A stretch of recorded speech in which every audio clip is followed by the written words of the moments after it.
Hey Dr. Five and welcome to a new live stream. We're live on Twitch. This video is gonna be later uploaded on YouTube, and what we're gonna do today is that we're gonna discuss Ghost in the Shell first ASO incoming patch. There's gonna be a lot of things that will change, so we're gonna go through the patch note point by point together and seeing everything that is changing. The first thing that will change is the UI. It has been completely revamped. It's much more ergonomic than before. You're now gonna be able to get access to something. You just received an item, some GP or something, without having to click 9 times just to get them. It's gonna be really nice. So you have like few screenshots here of what the new UI is looking. You got also something interesting on that one here, is that you can see that there's gonna be a lot of changes. 2 different packages that are F1 is gonna be ASO package, F2 is gonna be Infiltrator, and F3 is gonna be Specialist. Each one will be dedicated to certain operatives. Sorry. So instead of having different packages with different weapons, you're now gonna have packages with different operatives. Operatives will have different abilities, different health, armor that's now going to be introduced, and different speed, and will have only access to certain weapons. So now you're going to have the ASO package that will contain Batu, Ishikawa, Borma, and Azuma. They will have access to ASO rifle and machine gun. The Infiltrator are going to be in the second package Motoko, Paz, Maven, Kuro, Reiko. They're gonna have access to shotgun and some SMG. And in a third package that is Specialist, you're gonna have Saito, Togusa, and Sitara. And they're gonna have access to Sniper and some kind of SMG. SMG has been divided in 2 groups, so they can have not just snipers.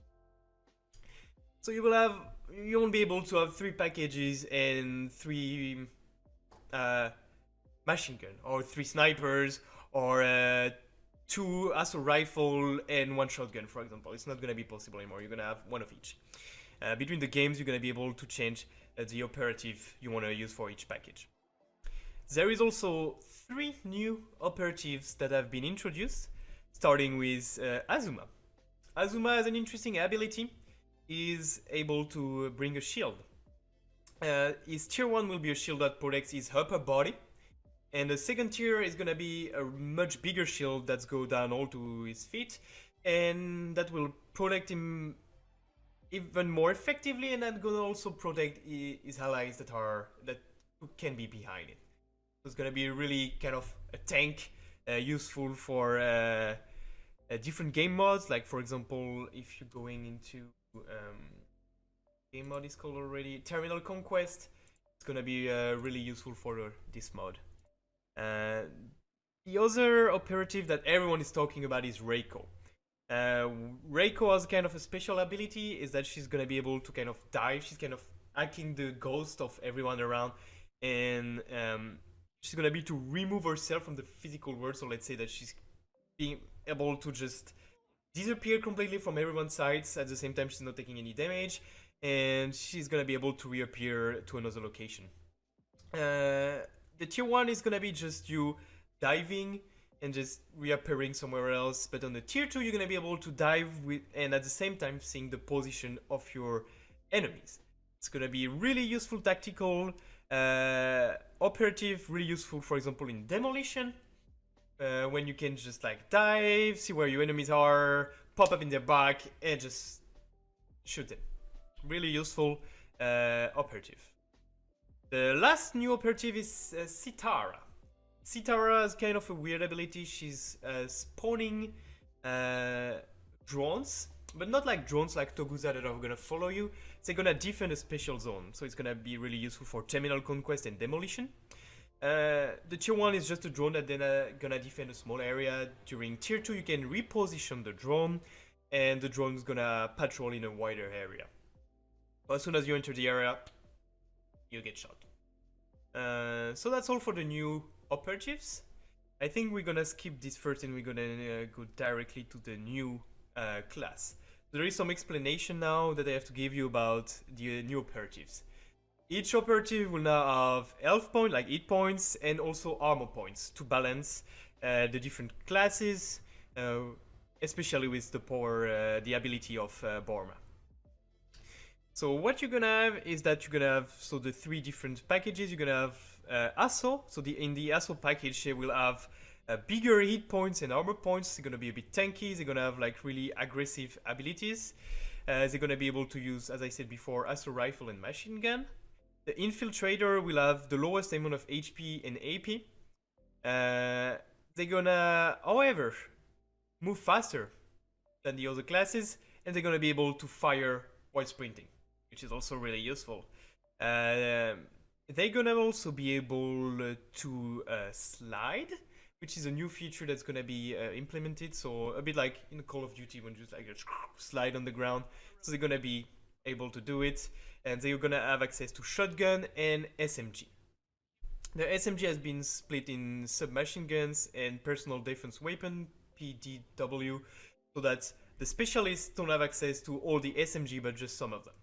So the specialists, they will be a bit between in the middle in terms of HP and AP and speed. Their abilities are gonna be more like really like specialized in aping in like big battles, so they're gonna have access to sniper rifles, but also SMGs, so they're gonna be like really like from far away or close. We'll see. It's include only 3 operatives, which is Saito, Togusa, and Sitara, whereas Infiltrator is Motoko, Paz, Maven, Reiko, and Asol is Batu, Borma, Ishikawa, and Azuma. There's also a new weapon that's gonna be included. You can see here it's a machine gun, MG33A. Gonna see what it's doing. We're gonna come back on the change in the weapon later, but just since he was here, just wanted you to have a look at it. So let's go operative by operative. Oh, it's gonna be heavy. So Batu. Tier 1 rocket, do a lot of damage. Tier 2 is gonna fire 4 rockets in a quick succession, so like 4 rockets. He's gonna have a lot of HP and AP. Borma this time, his tier 1 is not gonna increase your HP, but his tier 2 is gonna increase your HP a lot. So that's his main difference. Ishikawa tier 1, not much. The sentry is gonna be able to turn like 360 degrees now. Give munitions to ally if you stay close, I imagine. Yeah, good. And the tier 2 is gonna, the turret's gonna fire a rocket as well. Okay, why not? I think it's a huge buff for Ishikawa. I mean, it seems when it's on the paper at least. For Motoko, not much changes. Tier 1, Tier 2, no animation when she's using it, so I think it's gonna be more like immediately getting the camo, not with like pressing it on your wrist to activate it. So, pretty good. Paz will have no longer animation as well, and he's gonna be when he's gonna slide during his tier 2, if I understand, no, tier 1 as well, he's gonna slide on a longer distance, which can be nice for some really surprising the enemies. Not bad. Maven. The barrier is not gonna be affected by the EMP of Kuzo anymore, and the barrier is gonna be much bigger. So it's gonna have a lot of nice applications. Because let's be honest, right now you have the barrier. A lot of time you can almost just shoot in the barrier and you see that they're gonna be behind. If the barrier is larger on the left, on the right, on the middle, it's gonna be more difficult with them. Kuro, just the tier 2 of his EMP is increased. Saito, more time between the pulses of his heat sensor and no longer animation. Just for the tier 1 apparently, not the tier 2. Togusa, simple. Tier 2 is gonna spawn 3 drones. Quite nice. Quite nice. Now that we've gone through all of this, let's see the weapon balance they implemented. So it's weapon by weapon. So they increased the damages of sniper rifles. So I think is that in the objective that all sniper rifle are gonna one shot now, I imagine. I don't know. Shotgun, seeing some nice thing as well. Damage increase for the shotgun as well. This is a lot of changes, like a lot of damage increase for that. Knife changes now. Okay, so they're gonna be more damage on the knife because they hope that the infiltrator class will use a lot more the knife. Machine gun, stability and accuracy increase, not much damage for all of them or slight change in damages. Damage increase for the pistol. All of the weapons pretty much get damage increase because you're now gonna get more HP and you're gonna get armor, but it's gonna... If you look how much your damage is increasing, it's often like 2-3 points, but you get much more HP, so it's gonna make your mistakes much more forgiving. It's not gonna be anymore 2 bullet shot for like most of the assault rifle. You're gonna need much more damage. So it's gonna be much more interesting, and headshots are gonna be much more rewarding. Because when you see that now with a common ISO rifle, let's say for example you take HK47 or KHX, it's a 2-shot kill in the limb, normally. And a headshot is just 1 bullet, so 2 bullets with 1 bullet. Now you're gonna need much more bullet if you want to kill someone, so that's gonna be really interesting. The submachine gun are not seeing increase in damage, but increase in accuracy. That's gonna be interesting. It's gonna be interesting. You don't see any assault much on the assault rifle, so it seems to be pretty balanced. Just the ACAR-45 is seeing changes.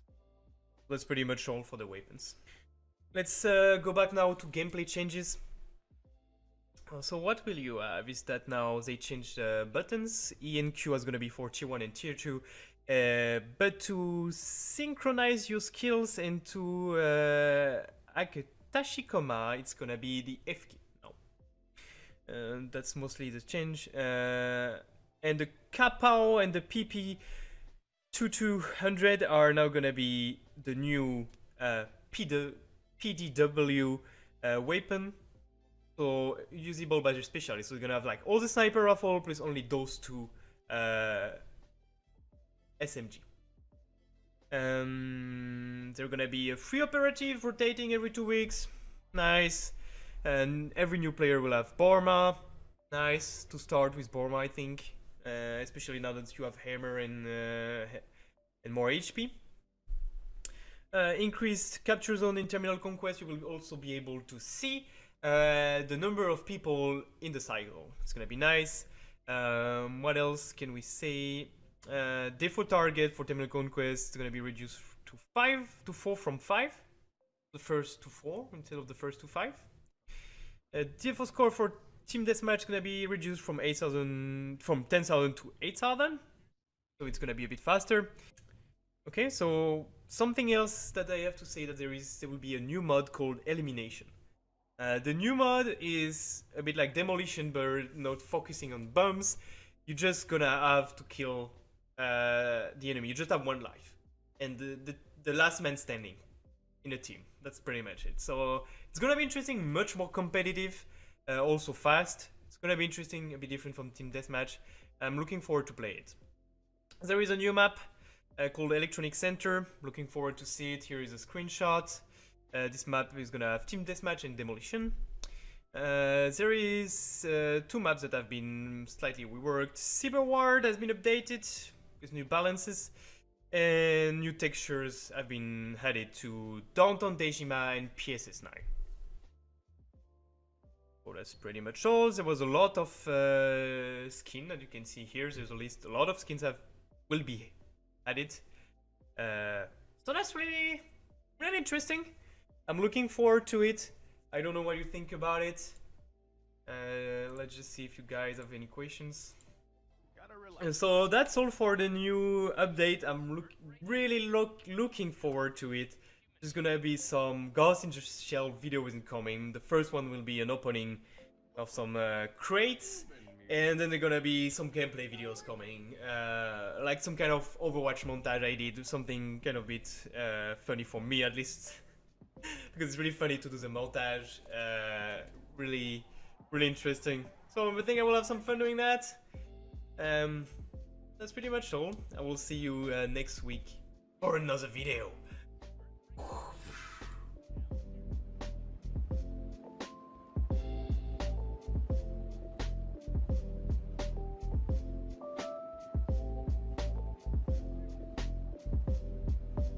I like it.